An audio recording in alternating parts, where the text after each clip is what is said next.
પરીક્ષા આ માત્ર એક શબ્દ નથી, પરંતુ દરેક ઉમેદવારના વર્ષોની અથાગ તપશ્ચર્યા, માતા પિતાની અનંત આકાંક્ષાઓ અને દેશના ઉજ્જવળ ભવિષ્ય તરફનું પહેલું પગથિયું છે.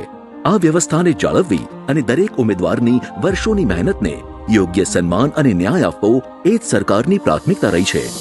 અને એટલે જ માનનીય પ્રધાનમંત્રી શ્રી નરેન્દ્રભાઈ મોદીજીના માર્ગદર્શન હેઠળ કેન્દ્ર સરકારે યુવા પેઢીના ભવિષ્ય સાથે ચેડા કરનારા અસામાજિક તત્વો સામે અપનાવ્યું છે પેપર લીક અને ગેરરીતિ સામે ઝીરો ટોલરન્સનું આકરું વલણ, જે અંતર્ગત જાહેર પરીક્ષાઓમાં પારદર્શિતા સુનિશ્ચિત કરવા અને ગેરરીતિઓ અટકાવવા માટે પબ્લિક એક્ઝામિનેશન્સ એમેન્ડમેન્ટ વિધેયકને સંસદીય મંજૂરી પ્રાપ્ત થઈ છે.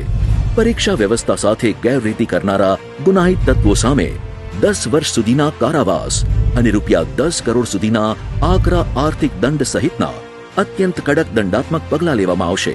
તેમજ ઝડપી અને નિષ્પક્ષ ન્યાય સુનિશ્ચિત કરવા સ્પેશિયલ ફાસ્ટ ટ્રેક કોર્ટ શરૂ કરાશે, જે માત્ર 3 મહિનામાં જ સુનાવણી કરશે.